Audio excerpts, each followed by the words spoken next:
छात्रों, आज बायोलॉजी में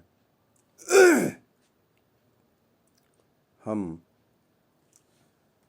अगले पार्ट की चर्चा करेंगे जिसका नाम है मानव कल्याण में सूक्ष्म जीव,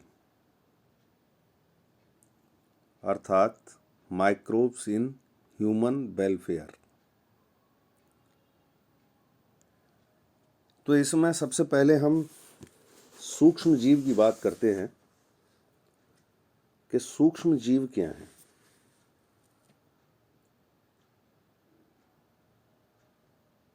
वे जीव जो इतने सूक्ष्म आकार के होते हैं कि हमारी नेकेड आईज से, मानी नग्न आँख से दिखाई नहीं देते, माइक्रो ऑर्गेनिज्म या माइक्रोब कहलाते हैं। इन्हें देखने के लिए हमें इलेक्ट्रॉन सूक्ष्मदर्शी की आवश्यकता होती है। ये जो सूक्ष्म जीव हैं ये कॉस्मोपॉलिटन होते हैं। कॉस्मोपॉलिटन का मतलब हर जगह पाए जाते हैं। जैसा कि आप इसमें बुक में भी देख रहे हैं, ये सर्वव्यापी होते हैं। सूक्ष्म जीव कैसे हैं? सर्वव्यापी, कॉस्मोपॉलिटन।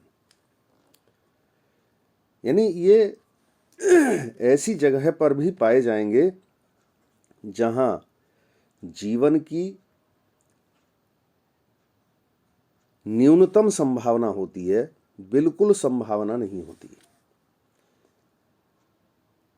हर जगह, मिट्टी में, जल में, हवा में, जंतु और पादपों के शरीर में,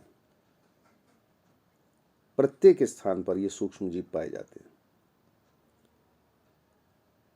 इनका हमारे जीवन, मानी मनुष्य के जीवन से डायरेक्ट या इनडायरेक्ट रूप से ये कनेक्टेड रहते हैं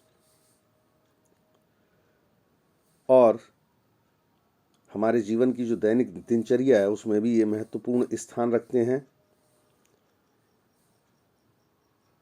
एंशिएंट पीरियड से ही मनुष्य ने इन सूक्ष्म जीवों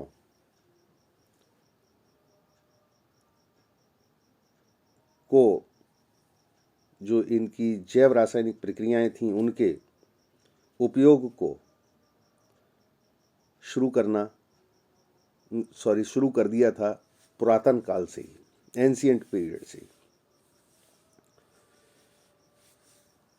ये सूक्ष्म जीव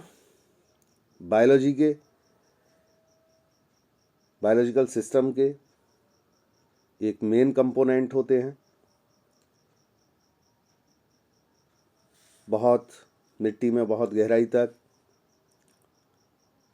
बर्फ की परतों के कई मीटर नीचे तक, गर्म पानी के झरनों में भी सूक्ष्म जीव पाए जाते हैं। इनमें सूक्ष्म जीवियों में प्रोटोजोआ, बैक्टीरिया,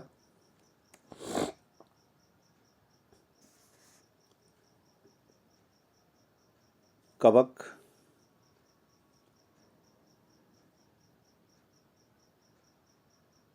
शैवाल, वायरस, वायराइड, प्रियॉन, ये सब जो इन्फेक्शियस एजेंट्स हैं वो भी सूक्ष्म जीवों के ही अंतर्गत आते हैं।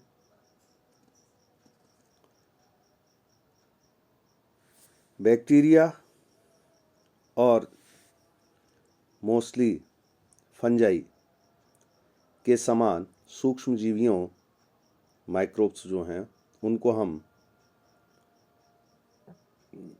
कल्चर मीडिया में उत्पन्न कर सकते हैं और उत्पन्न करके उन्हें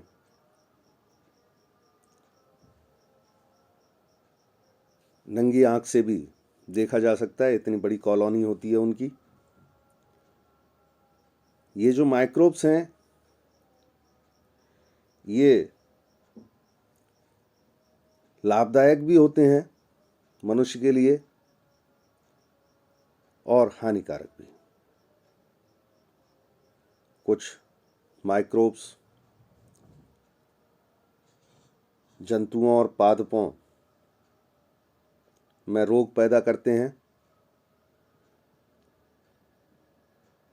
और कुछ माइक्रोब्स हमारे खाने पीने के पदार्थों को भी खराब कर देते हैं। लेकिन कुछ ऐसे भी हैं जो हमारे घर, खेतों में, औषधियों के निर्माण में, बायो फर्टिलाइजर्स के रूप में, बायोगैस उत्पन्न करने में एक महत्वपूर्ण भूमिका निभाते हैं। मानव कल्याण में सूक्ष्म जीवियों की बात करें तो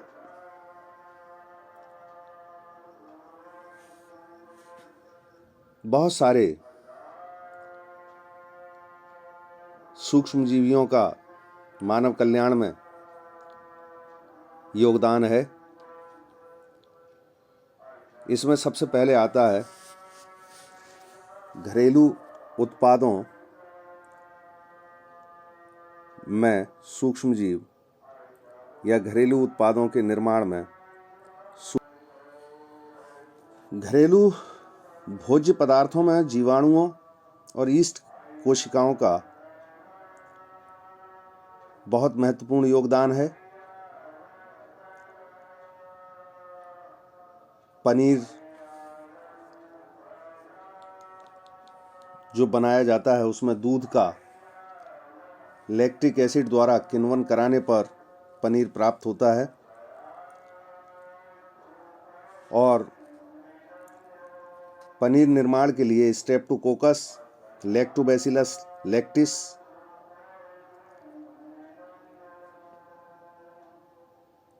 और कुछ कवक भी हैं जैसे पेनिसिलियम क्रोमेम्बर्टाई, पेनिसिलियम रॉकफोर्टी, इनका भी उपयोग होता है पनीर के निर्माण में।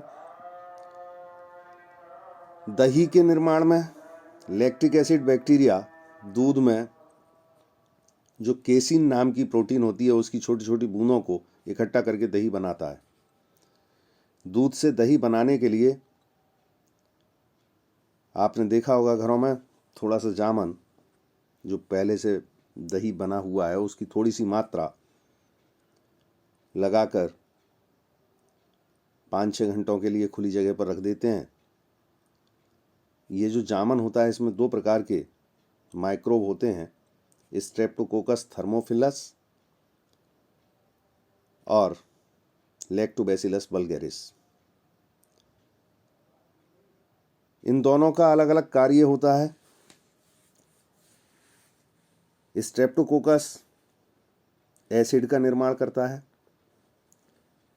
और लैक्टोबैसिलस उसे एक विशेष प्रकार की सुगंध देता है। मक्खन के बनने के लिए दही में स्ट्रेप्टोकोकस ही उत्तरदायी है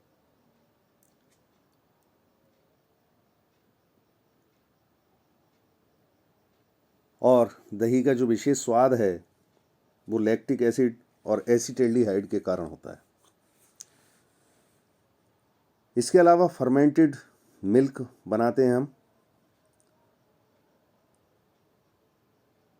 फर्मेंटेड मिल्क बनाने के लिए भी सूक्ष्म जीवों का उपयोग करते हैं। ये फर्मेंटेड मिल्क मक्खन का स्वाद देता है। मक्खनियाँ दूध में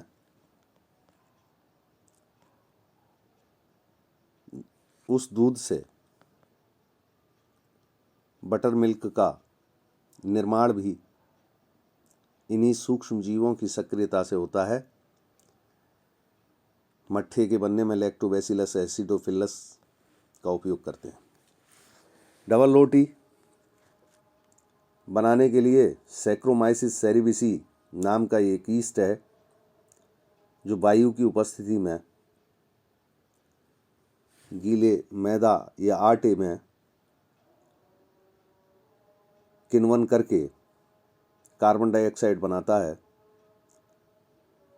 कार्बन डाइऑक्साइड जब बाहर निकलती है तो इस आटे या मैदा को फुला देती है और छोटे छोटे छिद्रों का निर्माण करती है और इसी से डबल रोटी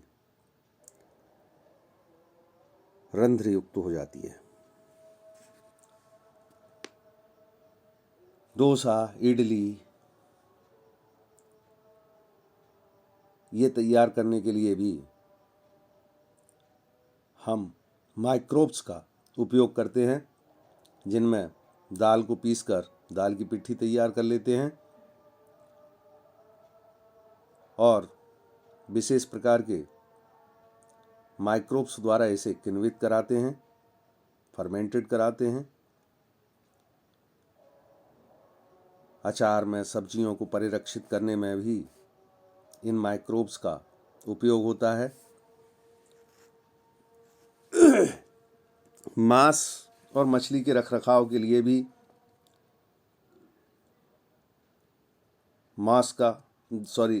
माइक्रोब्स का उपयोग करते हैं। टॉडी नाम का जो एक ड्रिंक है वो सूक्ष्म जीवों की क्रिया द्वारा नारियल पानी से बनता है। टॉडी से पाम शुगर और सिरका भी तैयार किया जाता है। जापान में टीफू, चीन में सूफू, ये सोयाबीन से बने हुए उत्पाद भी फर्मेंटेशन द्वारा ही प्राप्त होते हैं। सोयाबीन का फर्मेंटेशन कराया जाता है। सोयाबीन के उत्पाद हैं ये टीफू और सूफू। जापान में टीफू और चीन में सूफू।